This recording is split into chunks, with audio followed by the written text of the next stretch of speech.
It's a country that has gone from a population that wasn't armed to a population that is very heavily armed. There has been new use of landmines, there has been use of cluster munitions in urban areas. The majority of the fighting occurred in the urban areas and on the main arterial highway along the coast. So there's been a massive effect on the population, especially when we start talking about the humanitarian impact of the towns where several 100,000 people have been moved out of towns and waiting for the opportunity to get back into their homes. The types of munitions that are here actually vary considerably, from small arms to artillery shells, all the way through to guided missiles and, actually, believe it or not, torpedoes. A lot of rockets were fired in this conflict, and they'll be found littered around the area, but it just lies there in the street or at the side of the road. It still poses a massive threat because the slightest movement of such an item could cause it to function, and actually many people have been hurt and killed by moving such items. The accidents happen mainly with the children, because children, they don't know what it is, so they tamper with it and they play, they throw stones at it. But also they're happening within the farmland, where people want to start plowing their lands and they're finding items, so they are removing the items by themselves, and therefore accidents are happening. In terms of what us and our partners have done, there was a very rapid survey done to identify the hardest hit neighborhoods. We then just say to an organization, that's your area, and teams are going in and they are literally just moving through, finding what they can, collecting it, picking it up, moving it outside to areas that are safe for later destruction. There is a lot of stuff in there that is dangerous to move, and that is being marked and destroyed. Ammunition management, what you see behind me here, controlling this is counter-proliferation of arms. There was huge stores of munitions prior to the conflict. This is compounded by the fact that a large portion of the ammunition storage areas were destroyed during the NATO bombing, and we now have a massive cleanup task in terms of trying to clear up where these bunkers have been destroyed.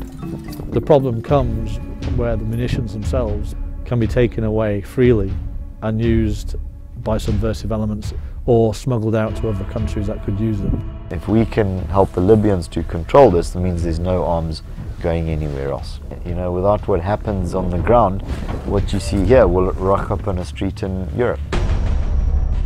And of course, along with the need to secure all of that weaponry and ammunition, goes a tremendous educational task to try to mitigate the risk to people, especially children. The Libyans were very eager to get their kids back into school to bring things back to normal at the end of the conflict.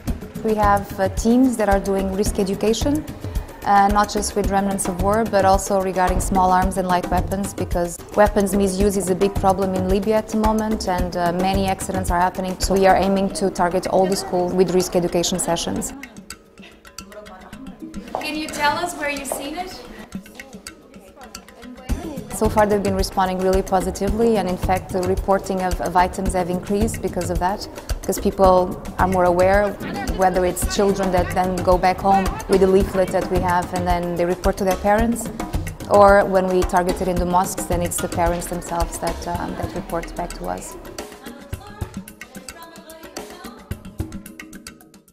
There needs to be quite serious involvement by the international community in assisting the Libyans to get this work done. None of the rehabilitation and reconstruction can happen until the guys on the ground, the NGOs and the people doing the physical work at the front, have actually cleared it to facilitate this return. Lives are being lost here in Libya as a result of people, and of course it's especially children becoming victims of explosions. So right now it's still important that the international community contributes to the funding of UNMAS's work here in Libya, as we work towards the day where Libya will take financial and operational responsibility for its own future needs. Due to the lack of funding, lack of teams, lack of assets, we physically haven't been able to clear fast enough for the return of the people. So the people are returning whether we like them to or not. There is a misapprehension that Libya is a wealthy country. Libya doesn't have cash at the moment. Libya does not have the ability to pay for these activities now, and there needs to be quite serious involvement by the international community in assisting the Libyans to get this work done. A couple of $1 million now in terms of prevention is better than $100 million in terms of the cure of these problems.